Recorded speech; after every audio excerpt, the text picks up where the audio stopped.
Assalamualaikum warahmatullahi wabarakatuh.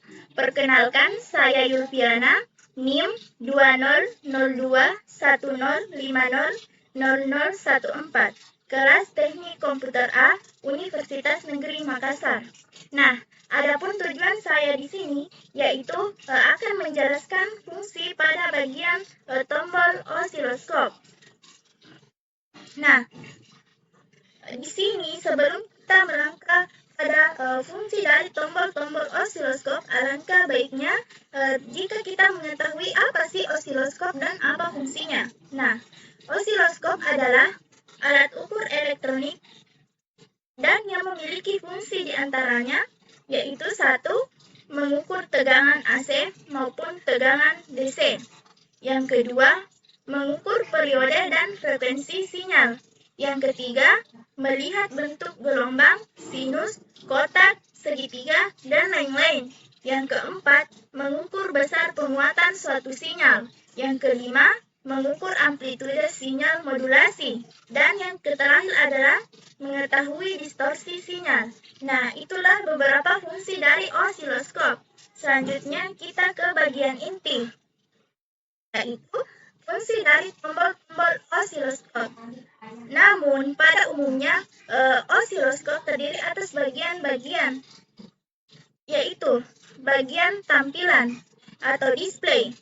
Yang kedua, bagian horizontal. Yang ketiga, bagian vertikal. Yang keempat, bagian trigger, di mana dari bagian-bagian ini terdapat lagi bagian-bagian di dalamnya, yaitu pertama, saya akan jelaskan pada bagian tampilan display, di mana terdiri atas power on off. Seperti yang kita ketahui bahwa tombol power on off di sini berfungsi untuk menghidupkan dan mematikan osiloskop. Yang kedua, yaitu power indicator, berfungsi sebagai indikasi osiloskop dalam keadaan on atau off. Jika lampu di sini hidup, maka keadaan on, dan sebaliknya, jika lampu mati, maka keadaan off. Yang ketiga adalah trace atau garis, berfungsi sebagai garis tampilan sinyal. Yang keempat adalah intent atau intensity, digunakan untuk mengatur kecerahan tampilan, bentuk gelombang agar mudah dilihat. Yang kelima adalah fokus, digunakan untuk mengatur ketajaman garis atau trace, atau tebal tipisnya garis sinyal sehingga tidak kabur. Yang keenam yaitu trace rotation, berfungsi untuk mengatur kemiringan trace atau garis pada posisi horizontal. Yang ketujuh adalah display. Display di sini berfungsi untuk menampilkan sinyal pada osiloskop yang terdiri dari 10 disk atau kotak, yaitu 1, 2, 3, 4, 5, 6, 7, 8, 9, 10. Nah, dan 8 disk untuk vertikal. 1, 2, 3, 4, 5, 6, 7, 8. Di mana pada bagian horizontal di sini berfungsi untuk menampilkan periode sinyal frekuensi, dan vertikal di sini berfungsi untuk menampilkan amplitude sinyal. Nah, yang terakhir adalah cal atau calibration, digunakan untuk kalibrasi osiloskop sebelum digunakan agar didapatkan hasil pengukuran yang akurat. Nah, selanjutnya pada bagian horizontal yang terdiri atas time per disk, di mana berfungsi untuk mengatur delay time atau waktu setiap disk sinyal pada display yang terdiri dari 3 level. Yang kedua adalah position, untuk mengatur posisi sinyal atau menggeser sinyal pada arah horizontal. Yang ketiga adalah sweeper, digunakan untuk mengatur lebar sinyal atau kalibrasi frekuensi. Nah, yang terakhir adalah 10 kalimat, digunakan untuk menguatkan pembacaan frekuensi atau periode sebesar 10 kali. Nah, selanjutnya ada bagian vertikal, di mana terdiri atas channel 1 dan channel 2 yang digunakan untuk saluran input sinyal yang akan diukur. Yang kedua adalah volt per diff. Pada bagian channel 1 dan channel 2 di sini berfungsi untuk mengatur nilai tegangan setiap diff sinyal pada display yang terdiri dari 2 level, yaitu volt dan millivolt. Yang ketiga adalah position. Position di sini baik pada channel 1 maupun channel 2 di sini berfungsi untuk mengatur posisi atau menggeser sinyal arah vertikal. Yang keempat adalah selektor, di mana selektor di sini terdiri atas AC yang digunakan untuk mengukur sinyal AC dan DC untuk mengukur sinyal DC. GND digunakan sebagai acuan pada pengukuran tegangan DC.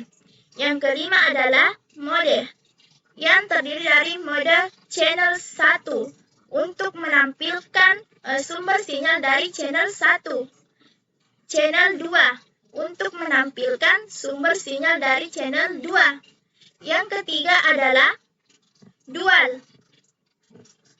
Dual di sini berfungsi untuk menampilkan sumber sinyal kedua channel. Dan yang terakhir adalah ADD untuk menampilkan sinyal hasil penjumlahan dari sumber kedua channel. Nah, itulah tadi pada bagian vertikal. Selanjutnya ada bagian trigger yang terdiri atas mode. Mode di sini terdiri atas auto yang berfungsi untuk memilih sinyal trigger yang sesuai secara otomatis. Nah, kemudian nom yang berfungsi untuk memberikan sinyal trigger normal. Kemudian TVV digunakan untuk sinkronisasi sinyal vertikal video dan mereject frekuensi tinggi. Kemudian TVH digunakan untuk sinkronisasi sinyal horizontal video dan mereject frekuensi rendah. Nah, yang kedua adalah source, di mana source di sini terdiri atas channel 1, channel 2, line, dan EST.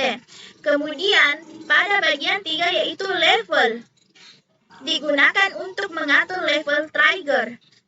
Putar ke arah kanan untuk memilih trigger yang lebih positif, dan sebaliknya putar ke arah kiri untuk memilih trigger yang lebih negatif. Nah, selanjutnya slope, di mana slope di sini digunakan untuk mengatur kemiringan sinyal trigger. Nah, yang terakhir adalah channel train in, digunakan untuk memberikan trigger dari input eksternal. Nah, itulah tadi fungsi dari tombol-tombol osiloskop. Selanjutnya, kita akan lakukan simulasi sinyal rangkaian Arduino berdasarkan modul. Nah, di sini saya telah membuka aplikasi Proteus. Setelah kita membuka aplikasi Proteus, tentunya kita terlebih dahulu memilih komponen yang akan digunakan, yaitu komponen Arduino. Di sini saya menggunakan ini. Saya masukkan.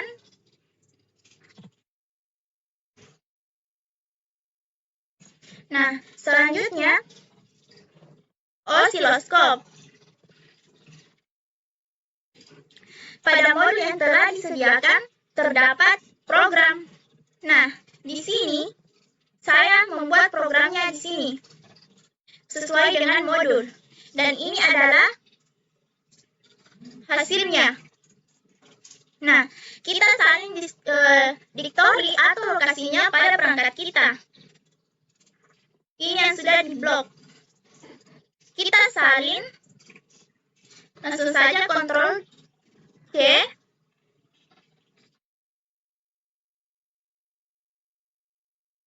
dan masukkan pada Arduino, yaitu program file. Kita paste. Oke. Nah, selanjutnya pada program ini ada pin 8 sebagai output. Jadi kita menghubungkan osiloskop pada pin 8. Kita sambungkan satu soket ke pin 8.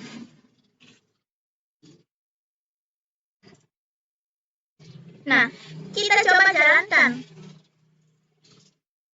Nah, ini adalah tampilan osiloskop pada rangkaian kita.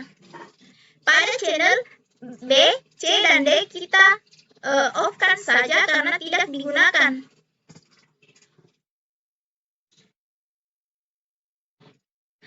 Yang dihubungkan hanyalah channel A. Jadi yang tersisa hanyalah gelombang pada channel A. Kita atur ke tengah-tengah. Nah, di sini terdapat volt per diff, di mana fungsinya yaitu untuk memilih besaran per sentimeter pada layar osiloskop atau mengatur nilai tegangan setiap diff pada sinyal display. Di sini kita coba geser kedua. Jadi setiap kotak ini mewakili 2 volt. Dilihat bahwa jika diubah, maka garisnya berubah atau panjang dari kotaknya pun berubah. Nah, di sini terdapat time per diff, di mana berfungsi untuk mengatur nilai time atau waktu setiap diff sinyal pada display. Di sini kita bisa atur menjadi 1 atau 2. Di sini kita atur 2. Jadi setiap kotak mewakili 2 milisekon. Dengan ini kita bisa mengetahui periode gelombangnya. Nah, mungkin itulah yang sempat saya sampaikan. Mohon maaf bila ada kekurangan. Wabillahi taufiq wal hidayah. Wassalamualaikum warahmatullahi wabarakatuh.